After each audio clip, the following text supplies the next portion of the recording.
Well, good afternoon. You're listening to the new WCEG Network. We're the worldwide community empowerment group where we speak life in the community. Log on to WCEGTalkRadio.com. Watch us live on your smart TV, on Roku cable TV, YouTube, Facebook, LinkedIn, and now on Fanbase and Blue Sky. Search for WCEG, subscribe on all social media platforms. I'm Celeste Giordano with CelesteGiordano.com, your show host of the Global Legacy and Wealth Building for the next hour. Download our free WCEG mobile apps. Alexa, play WCEG Talk Radio. Listen to WCEG on any of our 12 podcast distribution platforms. And last but not least, our disclaimer, the topics and opinions are those of the show host and guest and not WCEG Network. Thank you for your continued support. And thank you, Penny Rogers and our WCEG Network, for this amazing platform that we have here every week or every other week for Global Legacy and Wealth Building for our show. But we are very grateful for this opportunity where we get to speak life into the community and we get to bring such education and information to the community. And today I'm excited to have a very good friend of mine here named Susan Dabbar. Did I say that right, Susan? Yep, Susan Dabbar. Yep. Susan Dabbar, I'm sorry. And she is the founder and editor-in-chief. She is a force of nature, strategic, relentless, and unafraid to challenge the status quo. From engineering to Fortune 100 boardrooms to media, she built a career on confidence and conviction. And as the creator of Provoked, all capital letters, by Susan, she sparked bold conversations, stretches perspectives, and empowers women to own their narratives unapologetically. I'm so excited to have you here today, and I'm excited for our topic today, to leap before you look, the bold path to success. Susan, welcome to WCEG Network. Thank you so much, Celeste. I'm thrilled to be here today and be a guest and to just share what I've learned, the good, the bad, and the ugly. Oh, absolutely. And I'm excited. You know, you're a new friend to me, and I've met you through a mutual friend of Carol Dockham, and she's not new to WCEG Network. We've had her on the show numerous times in the last 5 years, and she'll be my guest in May for Foster Children Month.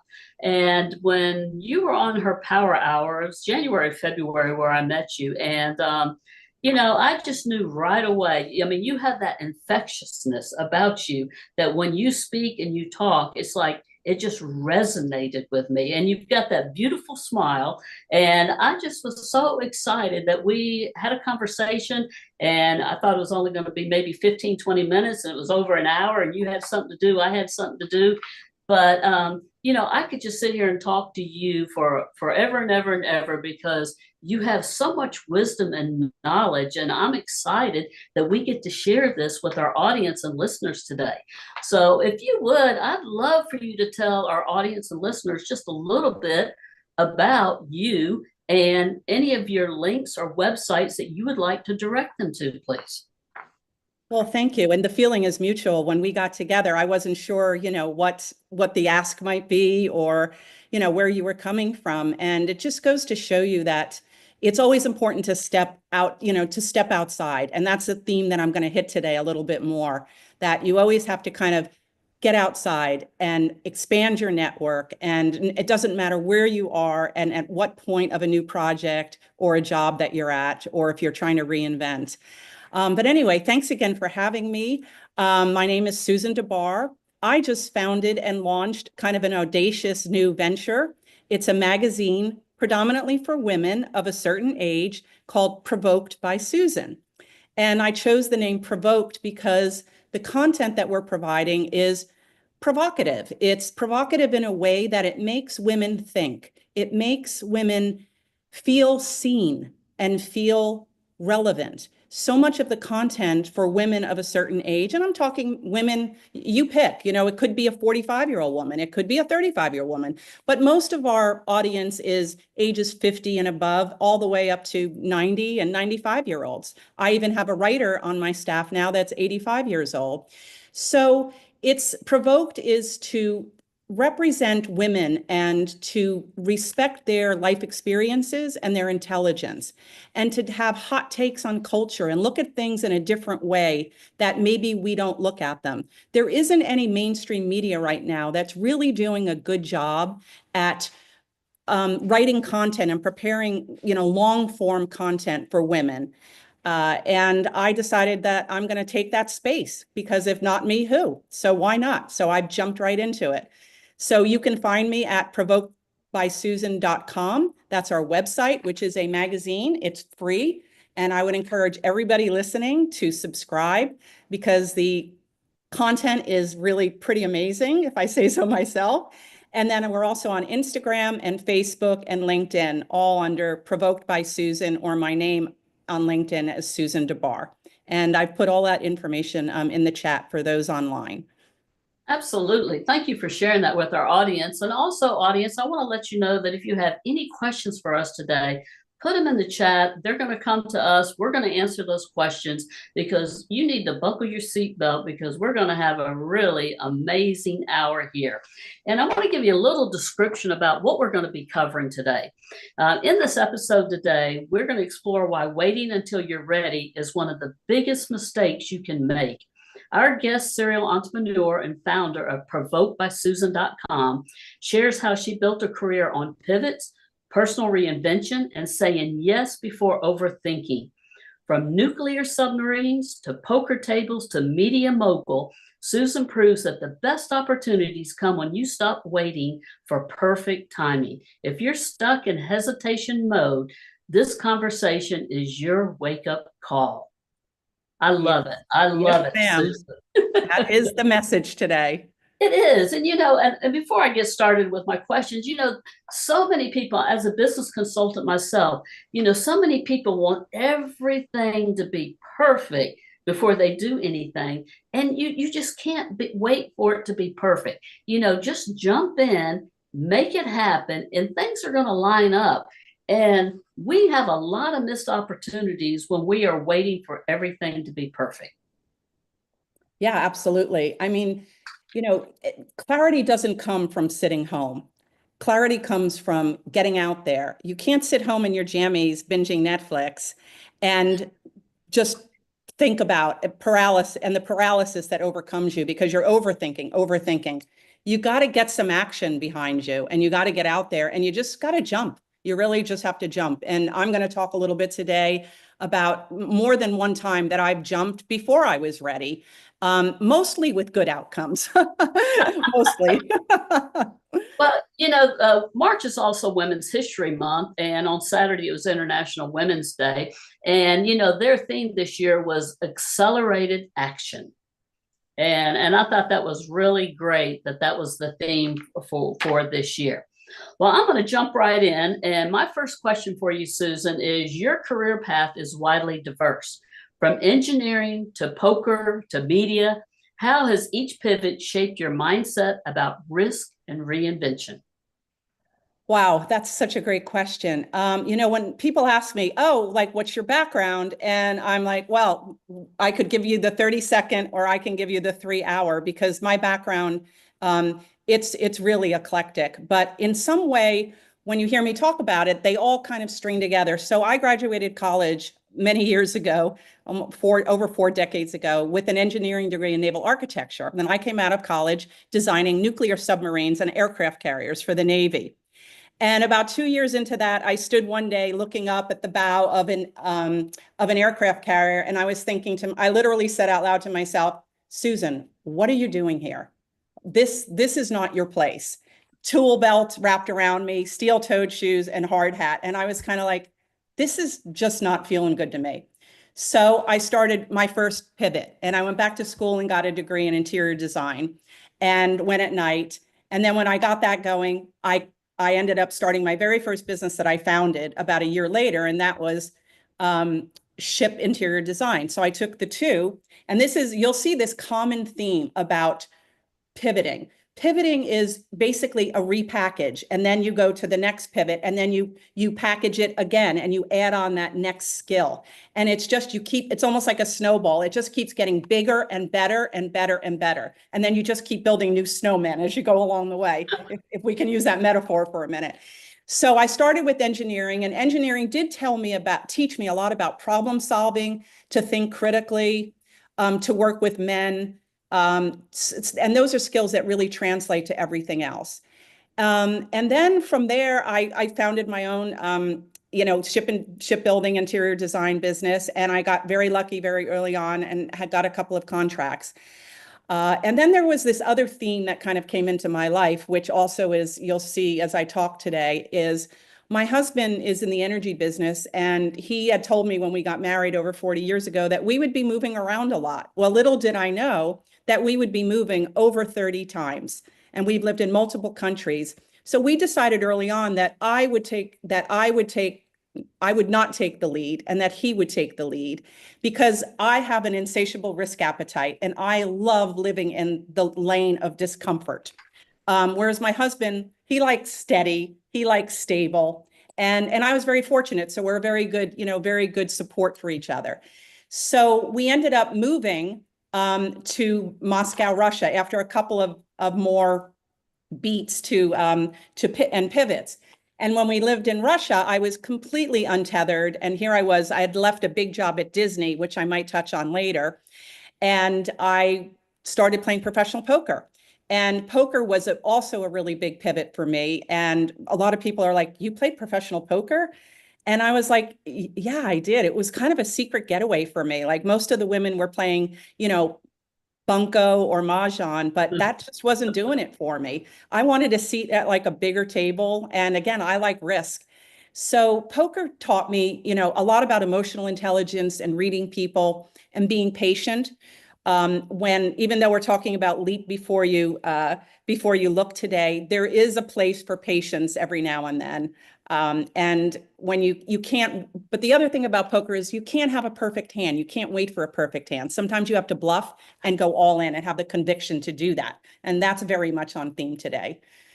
And then, fast forward like another 20 years, and I had a very significant consulting business that I had for 12 years that I sold 4 years ago. I ran for a short time an e-commerce business, which was a little bit of a failure, but learned a lot, and did a few other things in between. But my biggest, most audacious act is launching this media, this new publication. And I've never been in media. And people ask me like, Susan, like, why did you do this? It seems such like a bold move. I'm 64. And I was like, I'm using it as a flex. The fact that I've never been in publishing or never been in media, that's the point. The point is that I'm not coming in with any biases, with no legacy, like stuff that I'm dragging with me. And nobody sees me coming. Nobody in publishing knows me. Maybe they will after this show, but they don't know me and they're not going to see me coming. So those are some of the big, kind of takeaways for how my path has been wildly diverse, from engineering to playing professional poker to working at Disney to, and now to being in media. Absolutely. That leads up to the second question. You may have answered it thoroughly, or maybe you didn't. Is you said that you launched Provoked at 64. Why now, and why do you consider this your boldest move yet? And I think maybe you answered that. Is there anything else you want to add to that? Well, maybe a little bit, in that two things. From an emotional standpoint, being a woman now in her 60s, and I'm confident, I'm big when I walk in a room, big voice, lots of confidence. But I look at some of my peers and my friends, and it's really hard for them. And we are not done. We women are living longer. We're all living longer. I have hopefully another 30 years left. I consider myself being in my third. And if I have 30 more years left, I'm not ready for a knitting circle down in Florida. No offense to anybody that knits. I love to knit. But women over 50 are the most powerful, overlooked audience in media right now. And it's like time for the advertisers and everybody to kind of wake up. Because you know what? We've got all the money and all the influence. So I refuse to be ignored. So here we are.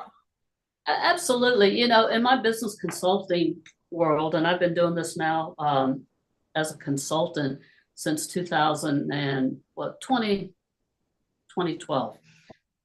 And the thing of it is that a majority of my clients are in this, what I call the second half of their life. In other words, they dedicated 40 years to education, or they dedicated 30 years to corporate America, or something like that. And that doesn't mean that they're done and they retire and, like you say, join the knitting circle in Florida or whatever. Although I was just down in Florida and I enjoyed it. It does sound pretty nice, actually. Is that Florida? I don't care about knitting or whatever. It was better than this 10-degree weather we were having a few weeks ago. Yeah. Right now, maybe it does sound like a good idea.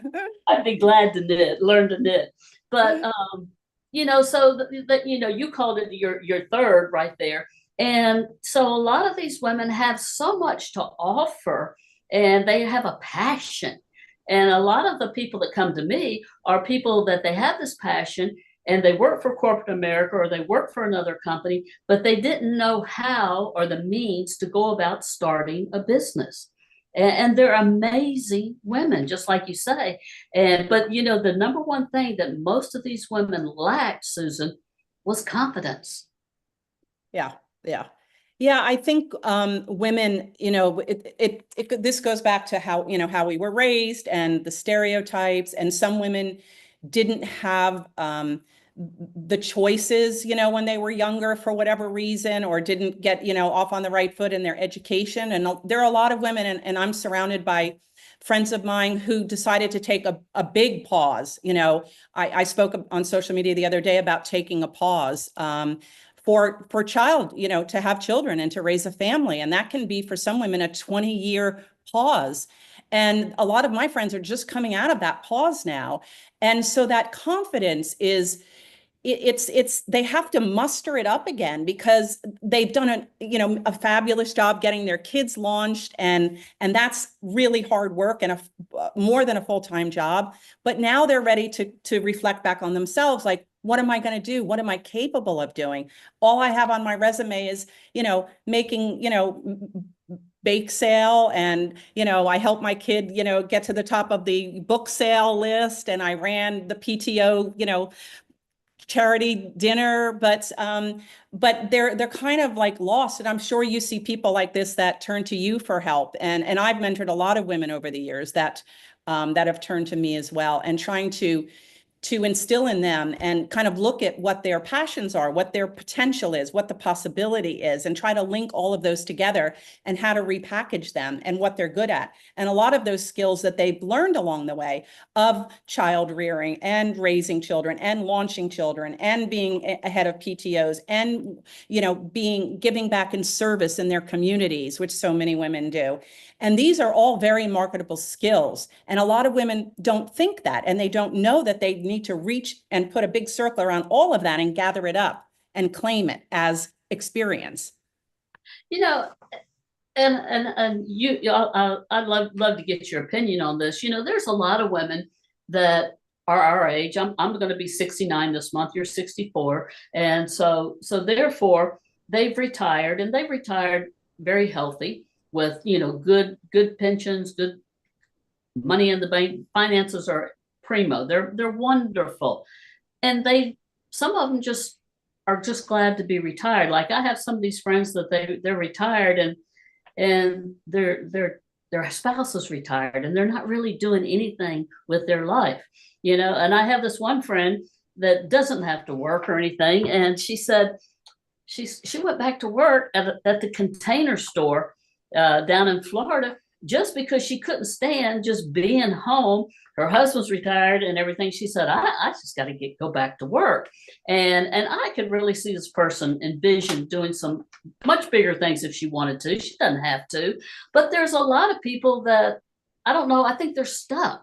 I really think they just get stuck, and they don't get in a circle where people are like you and I. Our circles are different. There's some people over here that are retired and just sitting around. Yeah, I agree with you. I think a lot of women underestimate their worth in the workforce. As I was saying, they don't think of all of those accumulated years and experience, and they're scared. You know, the thinking about the right time, it's really a myth. It's just kind of fear in a prettier outfit, if you will. If I had waited until I was ready, I'd still be sitting on the sofa. This summer, I knew I wasn't ready to launch a national magazine, but I just went like right into it, like running into into a tornado, because I was like, how long are you, I have these conversations with myself. How long are you going to sit here, Susan? The clock is ticking. For me, the clock is ticking. So Yeah. if you don't get up and you don't get started, you're never going to do this. So it's now or never. And so I took the leap, and if I had waited until I was felt ready, I'd definitely still be waiting. And that's really how I launched Provoked. Action builds confidence. And that's a really strong message. When you wait, you lose confidence. You go into paralysis analysis. You overthink. When you take action, even if it's a little step, even if it's buying a domain name and starting to think about a tagline or a brand or what your true authentic self is going to be, because in essence, that is always where you start for branding. What is that action going to be? And you take it block by block and you build on it. The real mistake is thinking that comfort is a sign that you're on the right track, because growth only happens when you're in the discomfort lane, which is my favorite place to be. Well, and I love how you just brought those two together, because I have a saying with my clients: learn, grow, achieve, and prosper.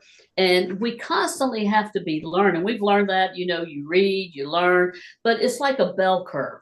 You come into something and you learn, and once you learn, then you have to apply that stuff, and then you start growing. So you start going up as you're growing. And then as you're growing and you get really good at stuff, then you start achieving, you start getting recognized, you start, winning awards, whatever it may be, you're achieving. And then that's when you start receiving the prosperity. And the prosperity doesn't have to be financial. It can be prosperity and how you feel as a person or your relationships, or it can be financial as well. And so I think sometimes people I've retired. I'm done. There's nothing wrong with that. I've interviewed hundreds of women since I've launched Provoked by Susan, and I joined a lot of Facebook groups this summer because that was kind of my gut check. And I did a lot of crowdsourcing in lots of those Facebook groups, cool women retired women over 50, retired women over 60, fabulous women over 70. And there were definitely certain themes that came up, and women who were retired and really happy to sit home and, garden and do whatever they, who had worked long careers and they felt that they deserved it, which of course they do. And they were happy and content with that. And then there were a whole lot of other women who retired and thought they were retired. And 6 months later, they were like, get me out of here. I need to do something. And there's a term that we're using now that's called micro retiring. And I feel like I'm probably an expert in that. Like since my 50s, I've now had 3 different successful businesses since I turned 50. So I started a consulting business. I did that for 12 years. I retired. I started an e-commerce business. I did that for 2 years. I retired. And now I'm starting a media company just in the last 14 years. So it was like a series of micro retirements. And I needed that space. I needed to take a break, collect my finances, reassess what went wrong. What did I do well? If I'm going to roll into a new gig, what is that going to look like? And what is it going to be? And just enough time to take the leap. I wasn't totally ready, but it was enough time to get a little clarity going, enough to take the leap. Absolutely. So for our audience and listeners, if you have any questions, I want you to put them in the chat, because we're going to get those questions. We'll be glad to answer those questions. And again, we want to thank Penny Rogers with WCEG Talk Radio for this wonderful platform. We've got some great information and content here. And, Susan, you call yourself the Pivot Queen. What's one defining moment that earns you that title? Oh boy, it's hard to narrow it down, just one. Well, I've moved 32 times. I've lived in different countries and different states. I've started businesses from scratch. I just don't tolerate change. I really seek it. Reinvention isn't scary to me. It kind of brings me alive. But probably the one defining moment, if I had to say there was one, it was when I packed up my life and we moved to Russia. And that was back in 1997. So I'm dating myself. But I had a 4-year-old and a 6-year-old. And I had a big job at Disney. I was a Disney executive. And my husband came home and he said, I think we're going to move to Russia. And I'm like, well, good luck with that. See you later. But as we thought about it some more, and when I went in to tell Disney that I was leaving, it was supposed to only be for like 18 months. And they were sort of holding a spot for me to come back to. I actually managed costuming for theme parks worldwide for Disney. So big job. And it was like the dream job, the job of a lifetime. And we got to Russia. We arrived on like January 4th in 1997, and we were moving from California, and my son he was 6 at the time, he didn't even own a pair of pants. I mean, we were in shorts and California weather kind of clothes, and it was a rude awakening. The language barrier, the weather, the culture, everything. And I was a nobody. I went from being pretty influential executive at a company that everybody knew and loved, and with my own identity. And now I was a trailing spouse. I hate that term. That's what years ago expats used to call the wives that trailed behind the spouses, right? Yeah, Okay. not a great term. And I was the trailing spouse. And here I was. And it's exciting at first, but let me tell you, it definitely took its toll on me. And that's why we ended up staying in Moscow for almost 8 years. It was like a lifetime for me. It wasn't just 18 months. So I never returned to Disney. I had to recreate myself. I played poker. I actually built a house there. And then my last interesting pivot while I was there, and this is all under the umbrella of moving to Russia, was I ended up getting a job with Nestle. And this is another one of those where opportunity meets luck, and you don't expect it. We were literally at the Bolshoi Theater. You can't even make this up. It's like right out of a movie. And we were the guests of the head of Nestle. I knew his wife. She was American and he was Swiss. And I leaned over during intermission and I said, Andre, why don't we have chocolate chip cookies here in Russia? The Russians love to bake and they love chocolate in their baking. And he said, what's a chocolate chip cookie? And with that, I was like, oh my gosh.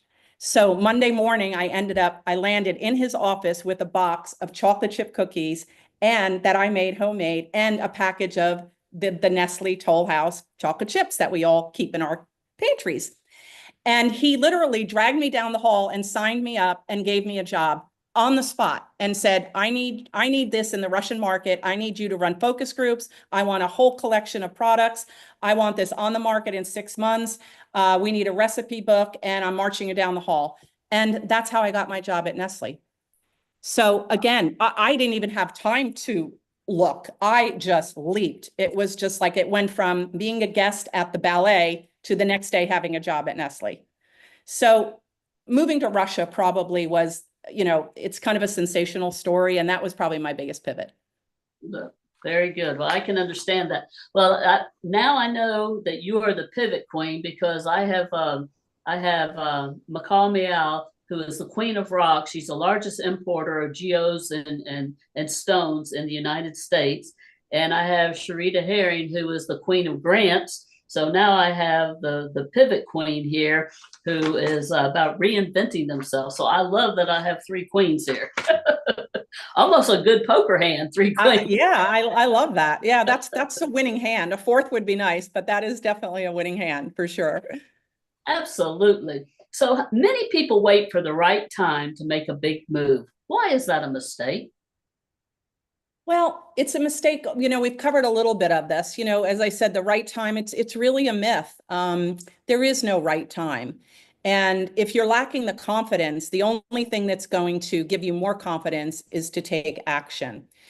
And I'm not just speaking about a solo entrepreneur either. I'm sure that there's lots of listeners here who have businesses and they're looking to maybe pivot within their business or to grow their business. And team dynamics is also something I just wanted to touch on because this leap before you look also works for team dynamics. You know, Jeff Bezos in a recent interview said, decision making can paralyze a team. And I've seen that in my own businesses when I worked at Disney, when I worked at Nestle, when I had my consulting business. And because teams disagree, right? And that's part of the beauty of having a team to get those different perspectives and those diverse opinions. But somebody has to take the lead and make the decision. And you know what? The most important thing is what happens after the decision is made. That's where you have to all agree. No grudges. If you didn't get it, what you wanted, you have to buy in and you have to be able to influence and inspire your people to buy in, no grudges, and everybody commits 1,000% and no delays. And that's like a really good like takeaway success, formula, because a lot of businesses, they get their teams together and then they all go off in their factions and their corners. And it's like, well, I didn't like that decision, so I'm not going to do it, or I didn't like that decision, so I'm only going to do half the work. Well, that's not the key to success. The key to success is you put down your grudges and everybody buys in and there are no delays. Absolutely. And, for our audience of listeners, I just did an article on that last Thursday about indecisions. And so CelesteGiordano.com, go to that blog post and look at that blog post that will really enlighten you for what we're talking about here today. I also want to go back to what you said. I never heard the thing trailing spouses. Is that what you said? Yeah. So I have to tell a really funny story here. In 2018, my husband works for his company and he was down in Miami and we were at a Christmas party in 2018 and they had it in January.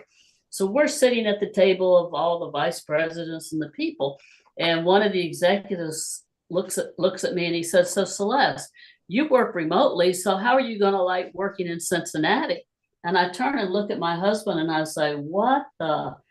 And he said, I'll explain later.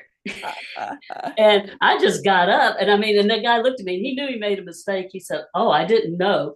But anyways, that day earlier, Mike was offered a promotion and he had to move, but he hadn't had a chance to share that. He was going to wait to after the Christmas party to I know how that goes. I've been in that movie once or twice. And we laugh about it to this day. And I said, I'm not moving. And, so this is why we have two places for our audience and listeners. Why you say, Celeste, you're in two places.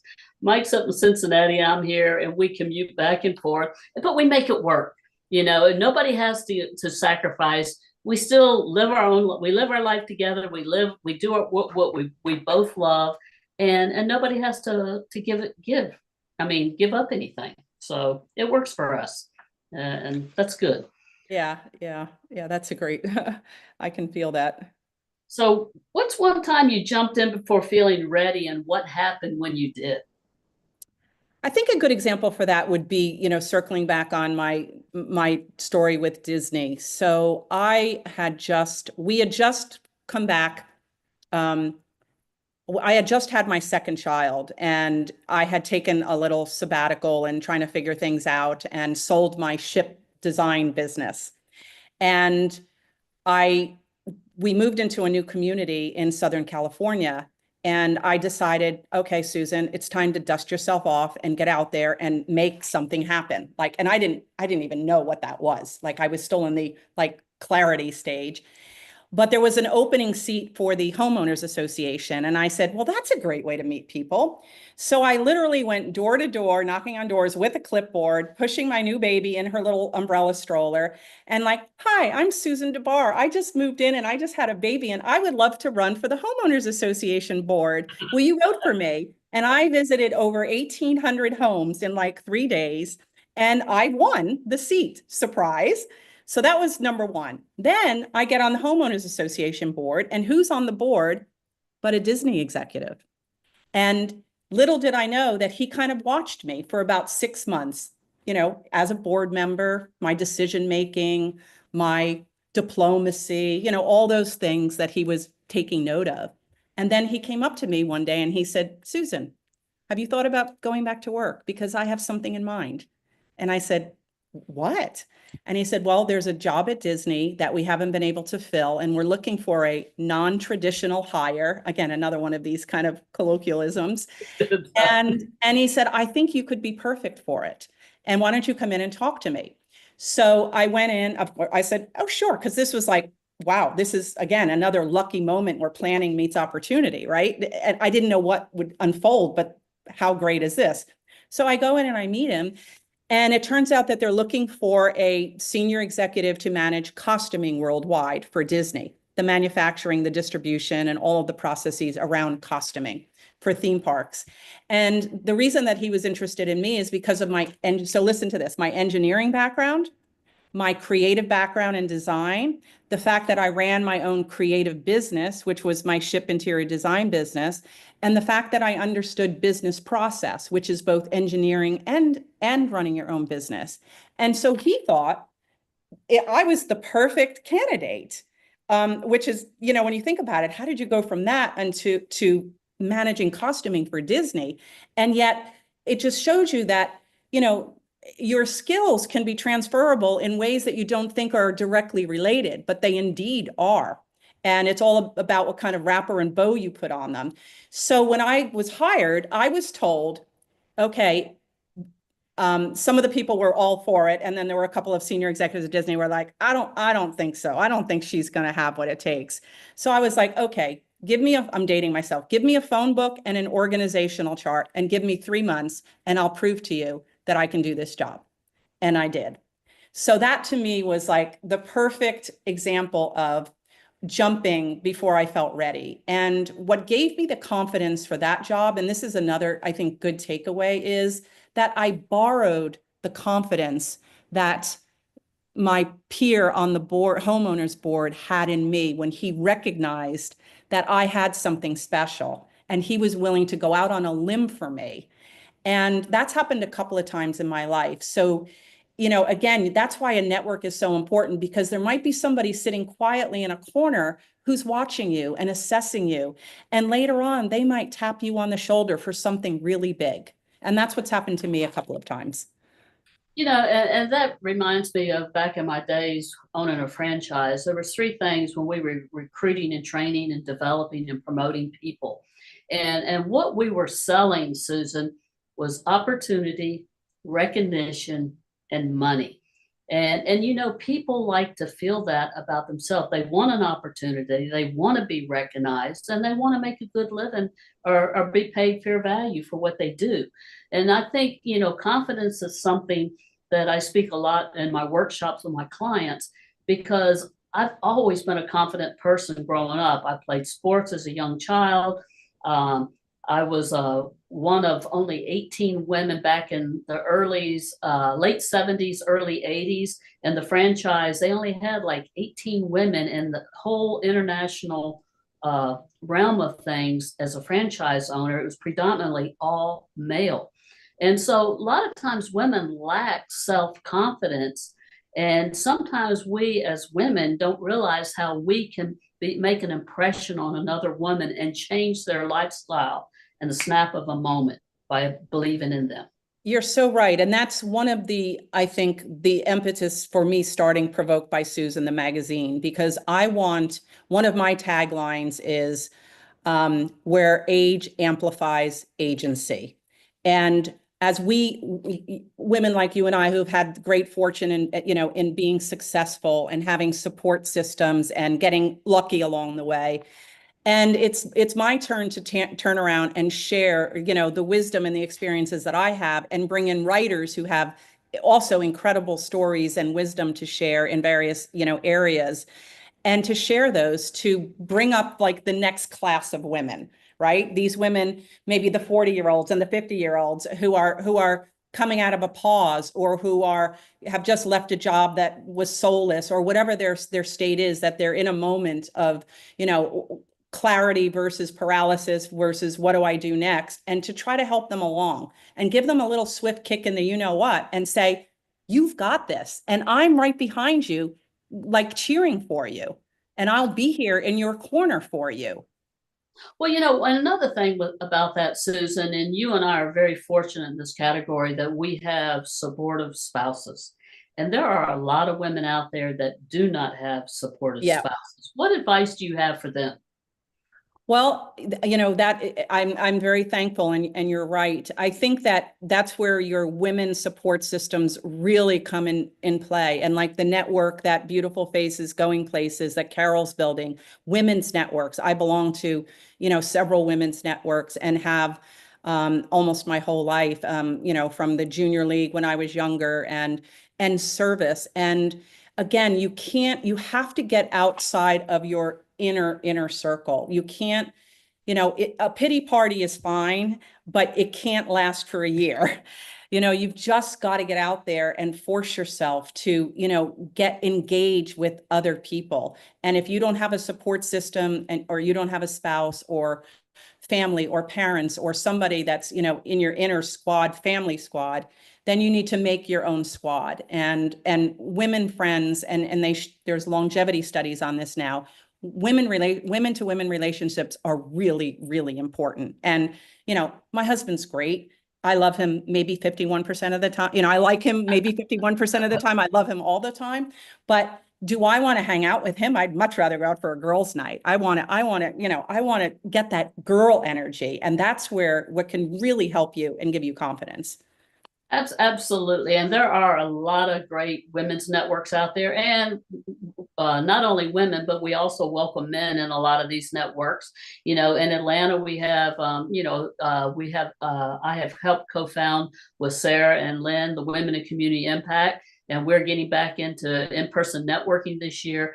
And it's a great circle, not only where we help educate and inform people and give them inspiration as well as education and knowledge of how to grow a business, but we also give back to the community where you serve others. And if you're a business entrepreneur and you're just starting out, one of the best advices that I can give you is to get out there and serve in your community. When you start serving in your community, you're going to start meeting people at big corporations like the Coca-Cola. If you're in a town where Disney's at, Yeah. or Amazon, whatever it is, those people, Habitat for Humanity, a lot of big corporations get in there, and you'd be surprised the connections that you can make, not only to serve and give back to your community, but also people like to do business with people who are serving and giving back to communities. Yeah. So I encourage that to you. So I have another question for you here. Personal branding is more important than ever. What's the biggest mistake people make in crafting theirs?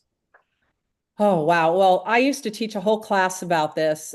So I taught social media and marketing branding at University of California, Irvine, for consultants. If there was a whole group when I was a consultant, I got very good at branding, and UCI called me in to teach an online class about it. And here's a couple of my observations. First of all, just going back to what you said, for women putting themselves, maybe outside of their comfort zone, and this goes for men too.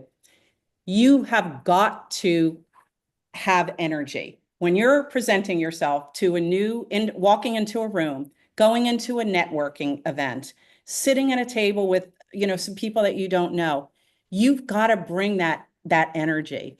And because you won't get noticed if you don't. And it might be hard, and maybe it's not natural for you. But, just like me making all these videos on social media now, it's cringy. But you know what? You got to do it. And, sometimes I look in the mirror before this, when I was getting ready this afternoon, I looked in the mirror and I'm like, you got this, Susan. Like, bring your A game, have the energy, because otherwise you'd all be sleeping by now, right? So it's energy first. Then the next thing is you have to be your most authentic self. If you're going to be what you think is normal, you're not going to get noticed. Like, normal just blends in. You got to go for it. You got to be authentic, whatever that means to you. If you're nerdy, you let that nerd freak flag fly. If you're, your language is colorful, if you like to use your hands like I do, you have to be authentic. Personal branding is not a logo and a tagline. It's how you make people feel. It's the questions that you ask. And that's like the next good thing. I forget about the tagline for a while.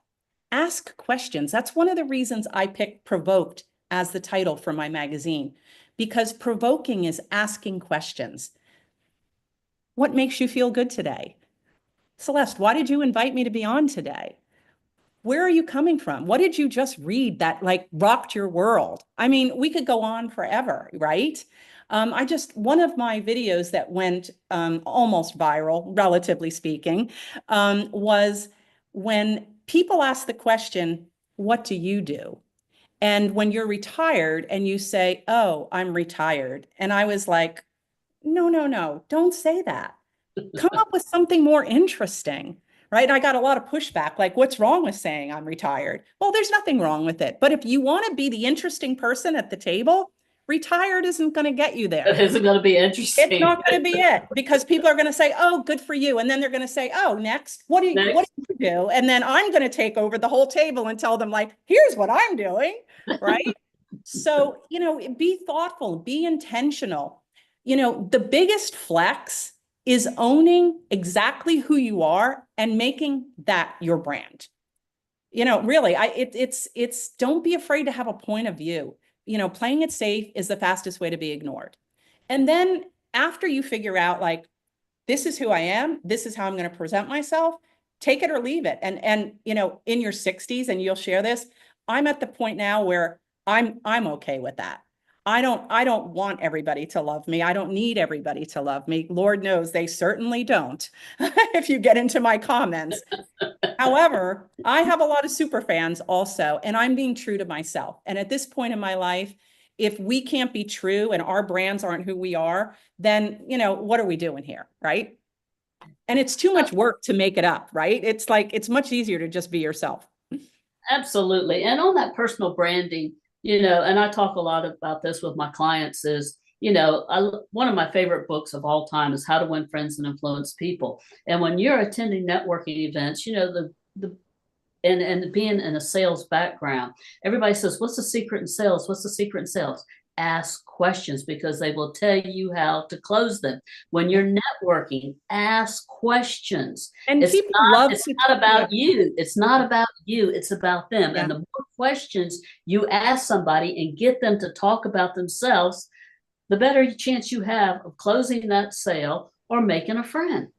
People love to talk about, who doesn't love to talk about themselves? And unless you're seriously introverted, maybe, but people love to be asked questions and they love to share stories, and storytelling is underestimated. And that's something that we're really leaning into in Provoked by Susan, our magazine, and that I've hired all of these unbelievably talented writers, mostly ages 50 to 80, who are leaning into their personal stories as journalists, very experienced journalists, and telling stories in a new and fresh way.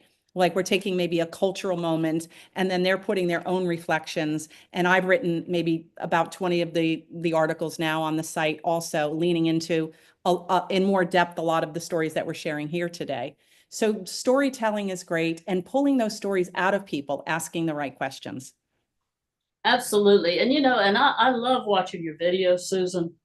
It's something that I've been tapped that I need to do more of, is those videos. And I have been watching every day. I get up, I check your videos. I check them 3 times a day, morning, noon, and Oh night. my gosh, you are a super fan. I am. And I mean, I just love them because, you just tell it like it is. It's to the point. And they're not long, they're not drawn out, but they're very provoking. And it's like, okay, I get it. That's my message right there. So we're about 11 minutes away or 9 minutes away. Failure is inevitable, but you see it as a tool. Can you share a failure that led to an unexpected breakthrough? And you may have already shared that. Well, probably in recent years, probably a failure I can talk about is my daughter and I started an e-commerce business during COVID. And it wasn't my idea, but I'm not pointing fingers. We had this idea. She had a big job that she was unhappy in, and she was looking for a pivot. And she had grown up around me, and my daughter's brilliant, and she was just like, Mom, we can do this. I have this idea. I know it can be successful. And I'm like, okay, but you need to commit and then cut the ties with, your the business because this isn't going to run. I'm not running this business. You're not running. I'm This not is going to doing be it. a full-time venture for you. And, you know, as things evolved through COVID and we started this e-commerce business, and I always have shied away from retail. Like, yes, I work for, you know, Disney and Nestle, but I was, you know, in the think tank, you know, in the executive suite. And here we were boxing up orders and shipping them out. And it was home decor, and which is a really tough market. And our demographic was millennials and Generation Z, which is you know, it's great for her, but it wasn't my market. Anyway, it was a failure. We couldn't make the numbers work. And we shut it down after about 15 months. And I walked away, and at first it kind of sucked the wind out of me because it was like, wow, that was a lesson I didn't need at, you know, 63, but my daughter needed it. And it was, even though it was, you know, it was difficult, it's always a learning experience. You know, failure, here's a good way to look at failure. Failure is just data. It tells you what's working and what's not. You know, at the end of the day, the numbers didn't match up. It's data. And we knew that it was time to walk. And that's an important thing too, when you're certainly an entrepreneur, is knowing when it's time to walk away. And you try to mitigate, you know, the risk, and you figure out what you're doing. We had inventory we had to get rid of, and it all had a happy ending. But I learned about working with my daughter. She learned a tremendous amount. I had what I call bonus time with my daughter that I'll never have that again, because now she's married and, you know, and on her own life and in a new career. So it was all good, but it wasn't a failure that I needed, you know, I needed to put on my scorecard. I didn't need it, but I took it, and here I am. And it made me better for it. Well, and for all of our listeners, you know, in the spiritual realm, and my spiritual realm is God. You know, God put that alignment there. And as you said, that alignment was, you served your daughter right there. And what a big blessing that was for her. And you got the bonus time with it that you probably would never have had that not lined up for you. Yeah, yeah. I mean, and, you know, going back to my poker days, you know, you lose, you know, 10 to 50 hands a night.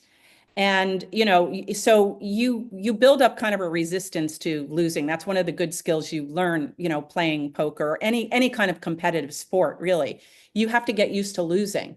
And that's real life. And you have to take those losses and build on them and use them to your advantage in how you learn and you grow and you press forward. And it helps you build your confidence up as well, which is counterintuitive. Absolutely. So for those over 50 considering a major pivot right now today, what unique advantages do they have that younger professionals don't? Well, experience is your superpower. Use it. Lean into your stories. Emotional intelligence. And women usually have the upper hand here, but I know some men who are pretty emotionally intelligent as well. And our emotional intelligence is pretty dialed in at this point. We've lived through a lot. We've had experiences.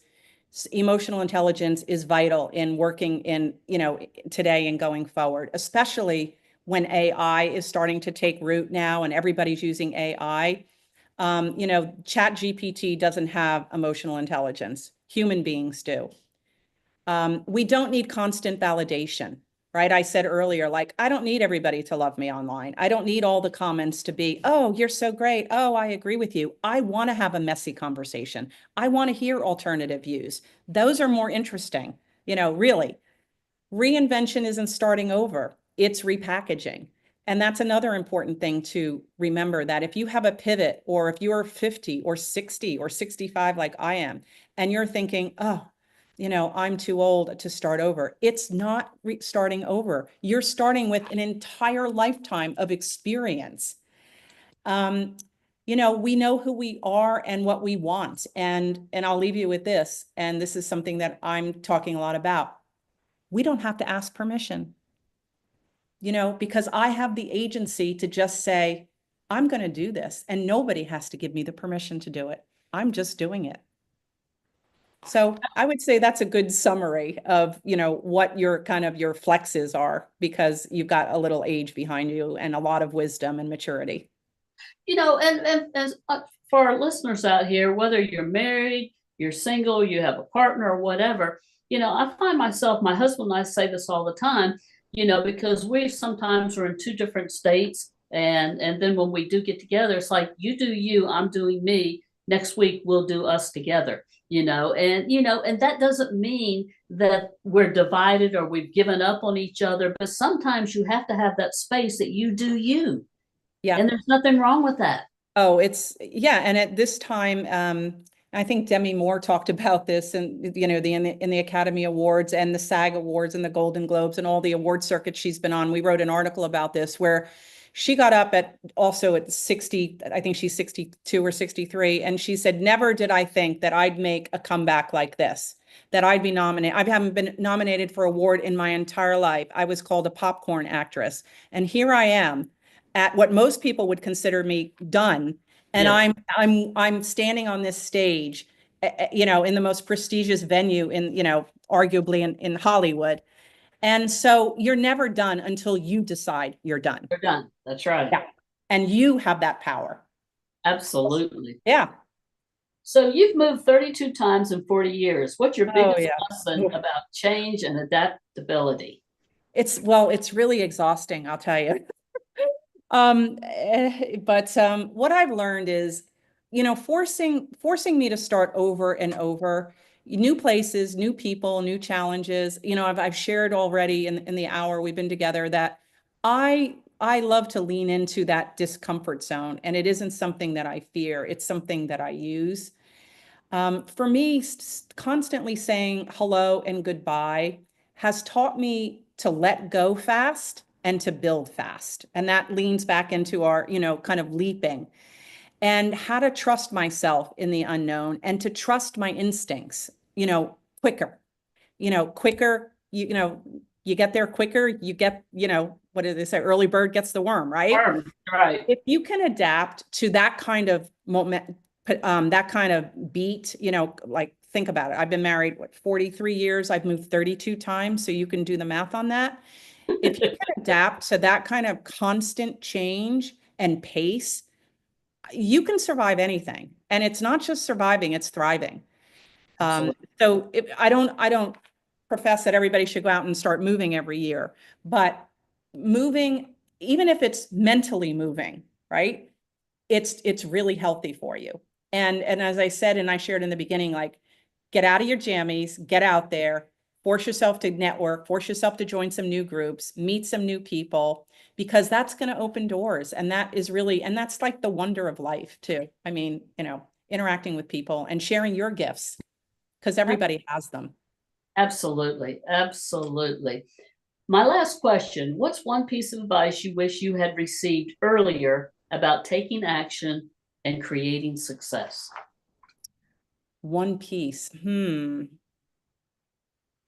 I would say if something excites you and terrifies you at the same time, that's your cue to take it.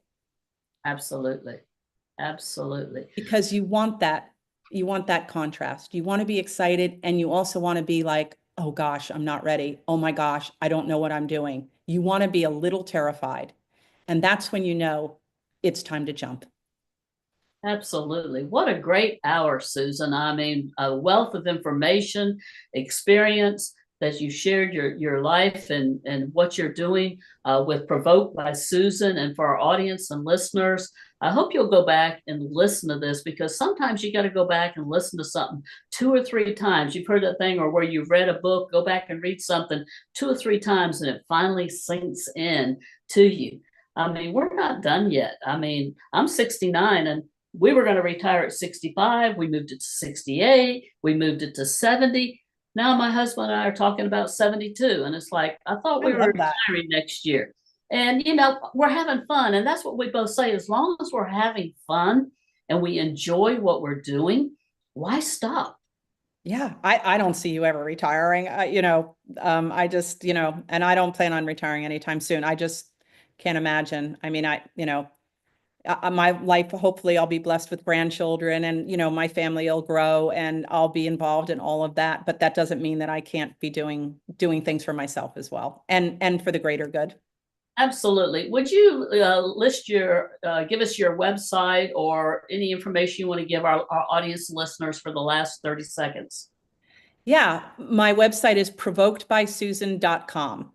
And just go there and you'll find our entire magazine. It's free. I would love if you would subscribe because we have a twice a month newsletter that has new interesting information and also keeps you up to date on everything that we're talking about. Absolutely. And, and I encourage you to subscribe to that magazine. I've sent several of my friends over to subscribe to it. And again, on all the standard social media platforms, you can see Susan doing some really down to earth video with you where I tell you, you will resonate with it. You'll hear her and you'll think, that's me. That's Yeah. me. Follow me on Instagram. Yeah, absolutely. So we just appreciate you being our guest here tonight. Also want to thank Penny Rogers and the board with WCEG Network. We thank you for this fabulous opportunity where we can speak life in the community and have wonderful people like Susan and Provoked by Susan on this show today. I want to wish each and every one of you a wonderful and blessed month. Have a great March and have a happy St. Patrick's Day. That's coming up, I think, next Monday. Yeah. Thank you so much for having me. Thank you, Susan. My heart loves your heart. I appreciate you.